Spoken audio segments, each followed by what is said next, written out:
Sanches na escuta, ligado no povo e firme na rota. Hoje com o tema Precisava Escrever, o poder da escrita na vida das pessoas.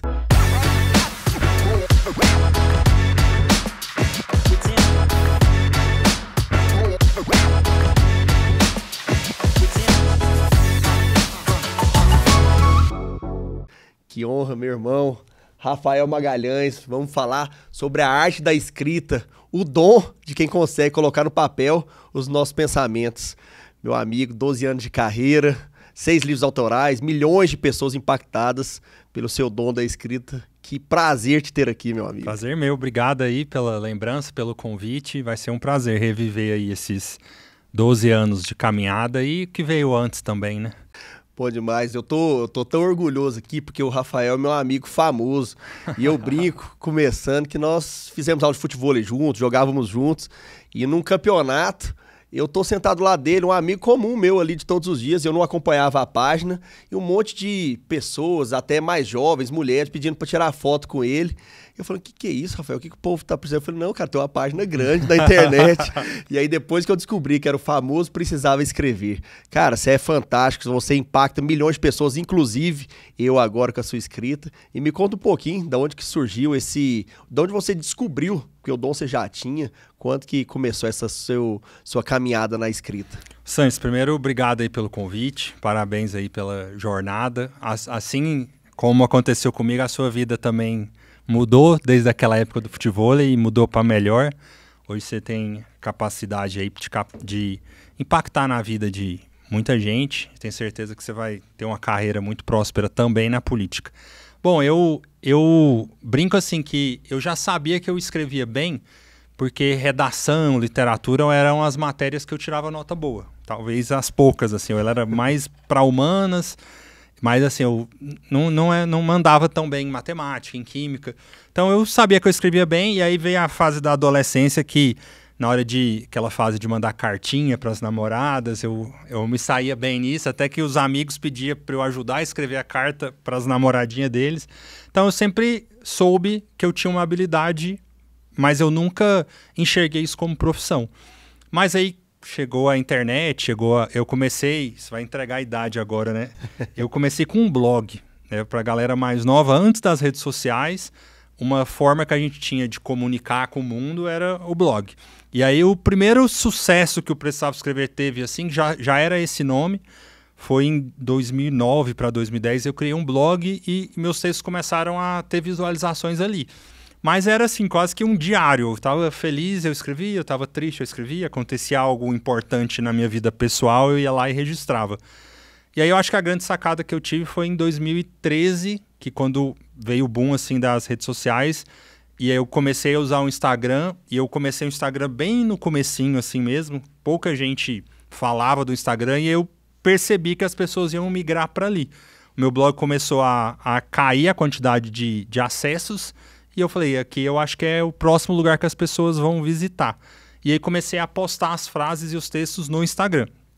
Isso foi uma ideia disruptiva, porque o Instagram ele foi projetado para fotos, agora para vídeos, né? E eu comecei a postar frase, e aí foi diferente. E eu acho que foi isso que fez a minha página crescer rápido. Assim, em um ano eu tinha 300 mil, em 2 anos bateu 1 milhão. Na época, eu acho que se eu começasse hoje, eu teria mais dificuldade de chegar nos números que eu cheguei. Porque na época eu brinco que hoje brinco assim, eu acho que é um fato. Hoje todo mundo é criador de conteúdo. Naquela época quase ninguém criava e todo mundo consumia. Então, você ser um criador de conteúdo em 2013, você tinha uma audiência muito grande. E teve uma coisa legal que as pessoas entravam na minha página para pegar uma legenda para a foto delas. A menina tinha uma foto bonita lá, de biquíni, sei lá, viajando, e ela não tinha criatividade para pensar numa frase legal para a legenda. A época era uma coisa muito nova, né? Você tinha que escolher a foto e tinha que escrever algo. Aí a pessoa ia lá, não precisava escrever, pegava uma frase, e eu acho que foi assim que começou a crescer a página. Bom, além de ter o dom da escrita, você teve uma visão futurística e muito, muito interessante, porque realmente migrou. Eu tenho 20 e poucos mil seguidores, e é muito difícil. Eu sou um criador de conteúdo também, eu demonstro o que eu faço para a sociedade, um prestador de contas, e É muito difícil crescer na internet também, mas você não cresceu só porque foi visionário, não, é porque o conteúdo é bom demais. Rafa, deixa eu te perguntar um negócio. Você destaca muito por textos, você fala que é crônica, mas para o leigo é um texto, um conto romântico, talvez. Mas você, em algum momento, você sofreu algum, assim, preconceito na adolescência, quando você escrevia, ou no início da carreira? Porque, pro mundo machista, escrever contos românticos sempre é aquela brincadeira, aquela sacanagem de moleque. Você se sentia confortável com isso? Você já teve algum desconforto? Como é que foi nesse começo? Então, as pessoas me perguntam por que eu comecei a divulgar os textos com 26 para 27 anos. E eu acho que foi muito por isso, porque se eu divulgasse esses textos aos 16, 18, os próprios amigos nessa cultura machista que a gente tem, e eu, na época, era jogador de futebol do Goiás, né? Então era um universo bem machista, eu acho que naquela época ainda pior do que hoje. Bastante também. E aí, sei lá, você mostrar sensibilidade, mostrar alguma coisa fora daquele universo... E isso eu não condeno meus amigos, não. Porque se eles fizessem isso, eu também ia fazer o bullying. Isso, porque natural, era o universo ali da época. Era o que a gente vivia. E aí, quando eu cheguei com 26, 27, eu já tinha uma maturidade de falar, eles podem pegar no pé que eu não ligo mais. Eu acho que eu mando bem nisso aqui e vou fazer.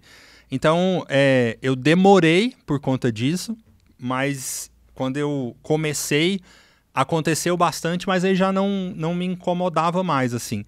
Escutei muito, até de pessoas próximas, de tipo, o que tá acontecendo? Até brinquei com você em off, né, te contando que uma coisa que eu lembro muito é que uma vez eu postei um texto meio assim de sofrimento, como se fosse uma desilusão amorosa, e um dos meus melhores amigos falou, Rafael, você virou corno, o que aconteceu? Vamos conversar. Porque a galera no começo achava muito que era tudo coisa minha. E aí vinha, tipo, tinha isso que eu tinha que explicar. Tem uma história engraçada também, que uma vez eu postei um texto que falava algo triste, eu não lembro muito bem o texto. Aí minha mãe me ligou, vem aqui pra casa, você não tá bem. Eu falo, não, mãe, tipo, tô ótimo, mas eu quis escrever algo triste, eu não tô sentindo aquilo. O escritor, acho que o legal de ser escritor é você poder ser o que você quiser. Quando eu escrevo o que eu tô sentindo, eu acho que qualquer pessoa pode fazer isso. Mas você escrever algo que você não está sentindo e a pessoa ler e acreditar naquilo, aí é porque você tem um dom. Tenho muito orgulho, assim, por exemplo, eu já escrevi crônicas de uma mulher dando à luz, que é um universo, assim, muito distante. Eu nem sou pai ainda, eu nunca vou ter a honra de dar à luz, e as mulheres leem e se emocionam, e já aconteceu de falar, não, alguma mulher te ajudou nisso aqui, isso aqui foi uma mulher que escreveu. Interessante. Pegando esse gancho, você hoje escreve coisas, ou da sua carreira, como que foi isso? Coisas da sua vida, você escreve coisas que você hoje que você imagina, e para fazer um desse aí também, de parto, por exemplo, você estuda muito, é uma coisa que você é uma coisa superficial e que você já tem o dom de criar, como que é o seu processo de criação? Então, esse insight da ideia vem nas horas mais variadas, mas, por exemplo, eu tenho um texto que viralizou bastante na época, que é o noivo vendo a noiva pela primeira vez, ela caminhando no tapete e o que passa na cabeça dele. Esse texto eu pensei nele no casamento de um dos meus melhores amigos, porque sempre que a noiva aparece, eu gosto de olhar pro noivo, eu acho bonita a cena. É a hora que o cara enche o olho d'água e aquela cena é muito bonita. E aí, vendo a cena dele casando, eu escrevi um texto como se fosse ele. Então é muito difícil o texto vir do zero, assim, do nada. É geralmente uma cena, alguma coisa que te contam, e aí você se coloca naquele lugar.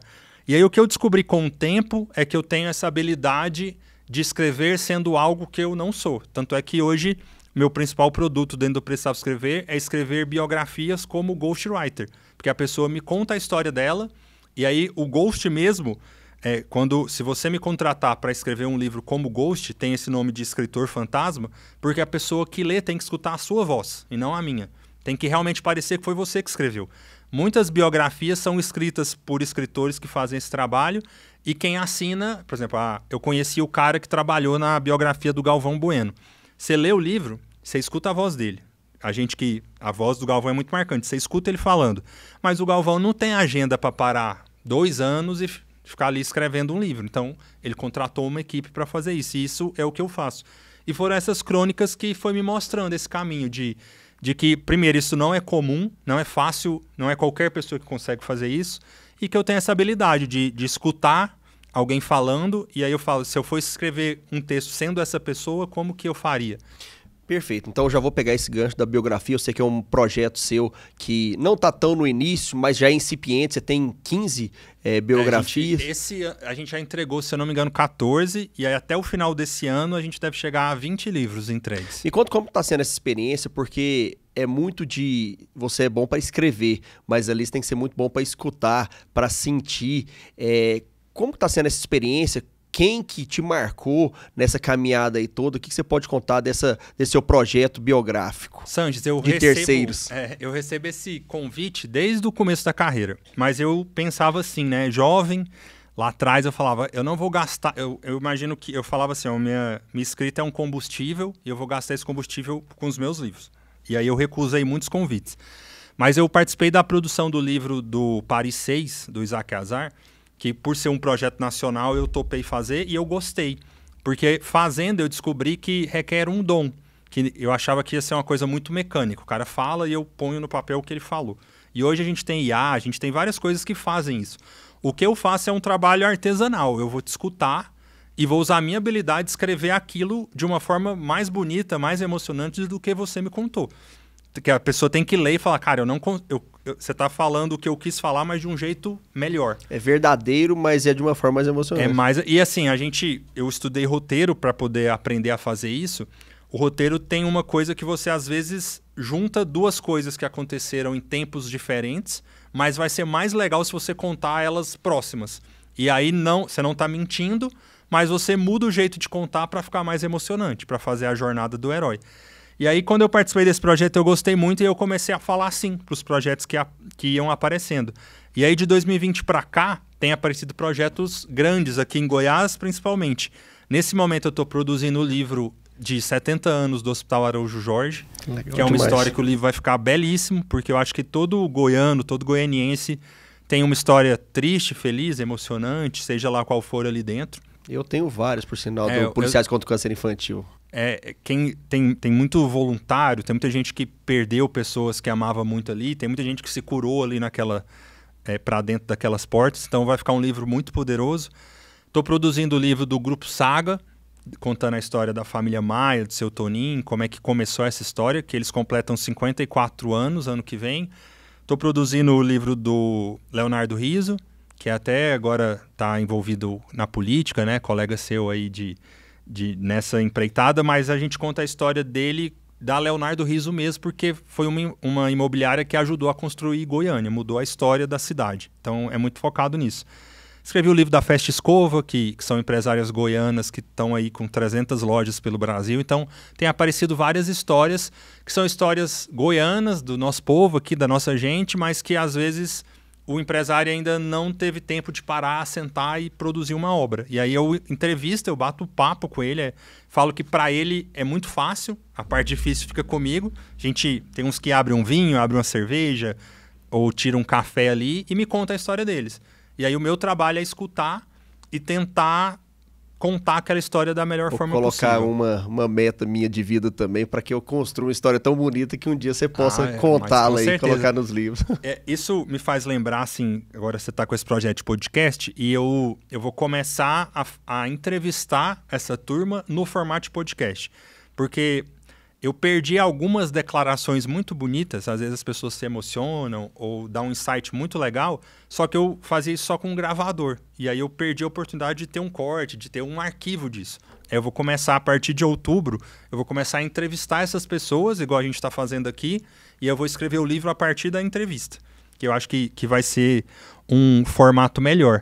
Perfeito. Voltando assim para suas crônicas, são muito voltadas a romance. Eu adoro ler, eu vejo muita sensibilidade no que você escreve, mas eu percebo que seu público é muito feminino, que cria mais pertencimento, empatia, e sempre, assim, a gente sacaneava um tempo atrás, que muitos comentários, quando você fazia um texto muito sensível, assim, nossa, eu precisava de um homem igual esse cara é demais.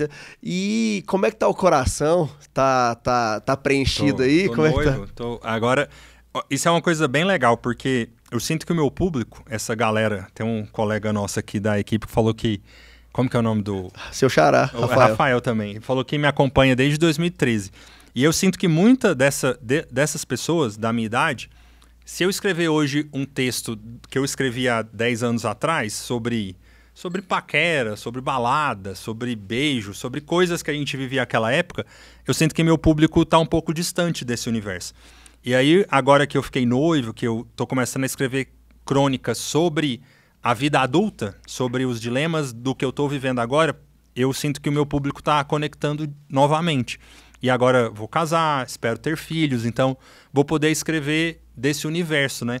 Mas naquela época, eu falo para os meus amigos, eu adoraria escrever sobre futebol, adoraria escrever sobre futevôlei. Mas aconteceu que o público do Instagram ali migrou muito para o universo feminino. E aí, quando eu posto um texto sobre futebol, vai dar 100 curtidas. E aí, quando eu posto uma crônica que é mais do universo de relacionamento, o público me mostra que eles querem consumir isso. Perfeito. E aí, com o tempo, hoje aparece ali na métrica, né? Se eu não me engano, hoje 83% dos 3,5 milhões são mulheres. Então, nossa, acho que seria... É muito discrepante, não é nem parecido. Então, toda vez que eu ouso falar de um outro assunto, o algoritmo mostra para mim que não é esse o caminho. Eu até falo assim, eu seria muito feliz sendo um daqueles caras do Sport TV que fica falando de futebol o dia inteiro, mas meu público não é esse. Então, suas fotos na final da Libertadores, você postou só no seu pessoal, mas postasse lá não ia ter muita moral, não. Quando eu fui na última final da Copa do Mundo, eu tive a honra de ver aquele 3-3 do Messi erguer a taça. Eu posso não precisar escrever, ninguém tá nem aí pra nada. Boa demais. Rafa, eu gosto de um texto específico seu, que foge um pouquinho do romance, que é de Deus para você. Sim. Que fala muito, talvez, desse contrato do que você espera de Deus e o que Deus quer de você, e Deus conversando, na verdade, contigo. Falando assim, todo dia você reza e fala que seja feita a minha vontade, mas você não confia em mim, você Sim. fica me cobrando. Eu sei o seu futuro, você ainda não sabe, fui eu que escrevi. Sim. Confia em mim. E é um texto muito impactante, que fala que na maioria das vezes do amor, você não lembra de mim, mas na dor, sempre você quer me cobrar. E é um texto muito reflexivo, eu acho que é um dos que mais viralizou. É um dos mais marcantes. E é quase que um convite, assim, uma carta de entrada mesmo pro seu perfil, né? É isso que você acredita? Ele tá fixado ali porque eu quero que a pessoa que tem o primeiro contato com o Precisava Escrever, eu acho que é um bom texto para a pessoa se apaixonar, se encantar pelo perfil. Aí a gente estava falando de inspiração, né? Esse texto, eu tive a ideia dele a partir daquela música do Raul Seixas que chama Gita ou Gitan, que ela começa assim, né? Às vezes você me pergunta por que eu sou tão calado, é Deus falando com a pessoa. E aí, na época, eu tinha um quadro que eu escrevia cartas para pessoas famosas, de Rafa para fulano. E aí, juntando essas duas ideias, eu falei, eu vou fazer isso na contramão. Eu vou escrever uma carta de Deus falando com a gente. E tem uma coisa curiosa nesse texto, porque eu fui meio ousado, que tem numa parte que eu falo assim, que Deus falando com a gente, falando assim, e se tudo que tem em você foi eu que criei, talvez algum dos seus defeitos tenham deixado escapar, alguma coisa assim. E aí o pastor da minha igreja me mandou um direct, sinto responsável por você e acho que isso aqui não tá muito legal. Aí eu falei, não, pastor, eu entendo que, e eu queria que você entendesse, todo mundo que lê, que existe uma licença poética de tentar escrever algo diferente, que chame a atenção, mas sem interesse nenhum de desrespeitar o que está na palavra, na Bíblia.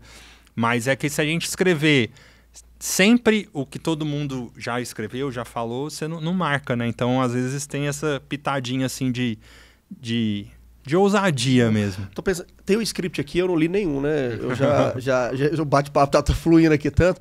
E eu pensei numa coisa que não tava no roteiro aqui, não.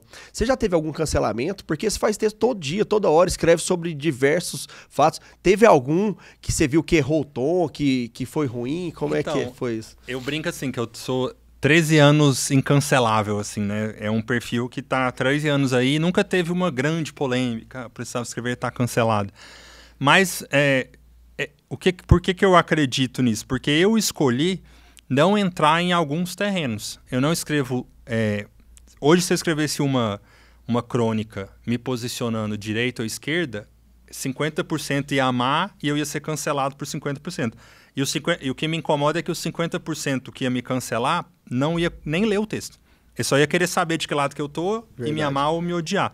Então, eu acho que não vale a pena. Essas crises são interessantes para provar, talvez colocar em prova a sua humildade, ou a sua resiliência, ou o seu poder de recuar, né? E tem muitos influenciadores que utilizariam isso daí, que ia bater o pé. Não, é isso mesmo. Gorda tem que emagrecer, não sei o quê. E talvez isso me daria até mais engajamento. Mas não é o meu perfil. Não é seu perfil de e eu achei a crítica dela justa, porque a frase, do jeito que foi colocada, eu imagino que uma mulher com sobrepeso que chegar lá nesse bar, pedir um drink e ver essa frase, vai ser de muito mau gosto. Então, não é legal. Rafa, um projeto seu que eu gosto demais também, a gente fala muito da sua escrita, que é o que todo mundo conhece, que se emociona. Aí agora a gente falou também de você escutar as pessoas, saber fazer as perguntas e também descrever de uma forma emocionante a vida delas nas biografias que você está escrevendo. Mas você também tem um dom completo, que é talvez escutar a história de um casal, compilar isso na trajetória da vida deles real, mas contar para todos aqueles familiares, amigos, de uma forma emocionante. Você está fazendo também, celebrando casamentos, que todo mundo se emociona, posta e fala que é maravilhoso. Como que é esse projeto? Você gosta, te emociona também, te honra, talvez participar de um dos momentos mais importantes da vida das pessoas? Hoje, de tudo que eu faço, talvez seja a coisa que eu mais gosto de fazer, porque é o que você falou, é uma honra você estar ali no dia mais feliz da vida da pessoa. Muitas das vezes o maior sonho está se realizando ali na sua frente. E esse mercado tem crescido muito porque as pessoas cada vez mais estão escolhendo lugares para se casar que não dentro da igreja. Às vezes um salão, às vezes uma viagem, uma praia. E às vezes o líder religioso, pastor ou padre, nem sempre tem essa disponibilidade de celebrar fora da igreja. E aí tem crescido muito o mercado de celebrante. E eu gosto muito, quando eu tenho a oportunidade de ir em casamentos com celebrante, porque fica uma pegada assim, muito emocionante e focada na história do casal. Porque o que eu faço ali é contar a história deles como se fosse uma coisa assim, um conto de fadas mesmo. De como foi o primeiro olhar, o primeiro beijo, quem tomou a primeira iniciativa, como é que foi a primeira briga. É fazer esse storytelling desde a primeira vez que eles se viram até chegar no altar. Geralmente eu falo assim, tô aqui para contar para vocês, convidados, como que esse casal veio parar até aqui. Então, eu vou começar do dia que eles se viram pela primeira vez. E aí começa a contar a história. E é muito legal. E tem uma história engraçada, que uma das primeiras vezes que eu tive essa chance foi no casamento da Rafa Kalimann com o Rodolfo. Eu sou muito amigo da Rafa e por conta, na época que eles casaram, fiquei muito amigo do Rodolfo também. E aí o Rodolfo me pediu para ajudar a escrever os votos de casamento dele. Só que ele me ligou uns dias antes do casamento, eu tô desesperado, não tô conseguindo escrever, porque o Rodolfo é muito rústico, essa é a palavra. Conheço também, gente boa demais. E aí ele tava querendo escrever algo romântico, eu imagino. Ele aí pediu ajuda, ele falou, só que a Rafa não pode saber, que se ela souber, ela vai ficar brava. Eu falei, Rodolfo, a Rafa é muito minha amiga. Ela vai saber. Conhece meu texto. Não, mas tudo bem, Aí beleza. Aí ele me contou a história deles. Eu escrevi tentando ser Rodolfo. Aí eu não tinha a técnica que eu tenho hoje, eu acho que eu não consegui. Porque aí lá no casamento, eles casaram na praia, que o Rodolfo começou a recitar os votos, tipo, na terceira linha, a Rafa olhou assim, tipo, pois a gente acerta. E aí ali, ela compartilhou, ela é uma influenciadora muito grande, aí muita gente começou a querer pedir ajuda para escrever os votos, e a partir dos votos chegou até na celebração. Não, legal demais, história é fantástica. Você também tem outro projeto que eu acho muito bom, porque transmitir o conhecimento é até uma obrigação sua, uma responsabilidade que isso é um dom que Deus te deu, você tem que compartilhar. Fala um pouquinho sobre o Clube dos Escritores, é um projeto para você fomentar isso, né? Multiplicar. É óbvio que o dom não se multiplica, mas pelo menos a técnica sim. Como é que é esse projeto? A gente começou a primeira turma em 2020, ali na época da pandemia. Eu estava com a peça de teatro, palestrando, e de repente todo mundo preso dentro de casa, e eu lancei uma mentoria, que eu falo que o Clube de Escritores é o curso que eu queria ter tido em 2013, quando eu comecei e não sabia nada desse mercado. que era o empurrão que eu precisei ali e não tive, assim, tive que aprender meio abrindo o caminho. Então eu falo, primeiro, incentivando as pessoas a publicarem, técnicas de escrita criativa, esse medo que a gente falou do que as outras pessoas vão pensar. Então a gente começa bem do básico até coisas mais técnicas, como, por exemplo, como mercado editorial, como lançar um livro independente ou por uma editora. E eu criei esse clube e tenho muito orgulho de dizer que muita gente depois do clube publicou o primeiro livro. Tem gente que hoje vive da escrita, que se tornou copywriter, ghostwriter, compositor. Então a gente já está colhendo muitos frutos assim, de pessoas que hoje estão vivendo da escrita. Rafa, estamos no final, o bate-papo foi bom demais e queria te agradecer por realmente colocar o seu dom no papel, por emocionar tantas pessoas, por impactar tantas vidas. Realmente você tem a sensibilidade e o interesse mesmo de estar na internet. Hoje um mundo que a gente... tudo muito rápido, tudo muito efêmero, temporário, vídeo é muito mais palpável, muito mais atrativo, e você se dispõe a escrever texto todo dia e emocionando cada vez mais pessoas. Agradeço pela presença também, para mim é uma honra, você realmente é um grande amigo, mas é uma celebridade, é um palestrante internacional, um grande escritor. Então, cara, uma honra, conte sempre comigo em qualquer projeto dentro da literatura, escrita, eu estou à sua disposição, porque os goianienses, especificamente, agora falando do meu mandato, precisam de você. Você tem que levar isso para mais pessoas, principalmente para pessoas mais vulneráveis, mais simples, que não têm um acesso, talvez, a uma leitura ou a um conhecimento igual ao seu, para que a gente pegue pessoas com um dom, mas que nunca terão essa oportunidade. Conte comigo, estou do seu lado, para que a gente impacte mais vidas. Valeu, meu amigo. Obrigado pelo convite, parabéns aí pela jornada também. Sempre que precisar, estou à disposição. Parabéns pelo projeto, de trazer o pessoal aqui para falar. E eu falo muito assim, meu amigo, que o dom, às vezes as pessoas chegam e me elogiam, e aí quando você é elogiado pelo seu dom, na verdade a pessoa está elogiando Deus, porque eu não fiz nada para merecer o meu dom. Eu fui um escolhido, e aí a minha obrigação, e acho que de todos nós, você e todos que estão aqui, eu acho que Deus presenteou cada um de nós com um dom diferente. Fala que todo mundo é melhor do mundo em alguma coisa. Acontece com o Ayrton Senna, a Lady Gaga, todos esses, o Elvis Presley, todos esses entenderam qual que é o dom deles e chegaram no nível máximo. Infelizmente, nem todas as pessoas alcançam isso, né? Mas a gente está aqui para incentivar e ainda não cheguei no nível dessa galera, mas já entendi no que eu sou bom. O Junto, eu lembrei agora do Oscar Schmidt, que falava mão santa nada, eu treino demais, sim, não tem essa não. Sim, com certeza. Mas eu tenho certeza que você está desenvolvendo com louvor esse dom que Deus te deu, que você é um talento gigante, trabalha muito, muito determinado. Valeu, Rafa. Valeu, gente. Sérgio na escuta, ligado no povo, firme na rota, todo sábado e domingo às 17h30, hoje com o Rafael Magalhães, Precisava Escrever, esse gênio da escrita. Bora!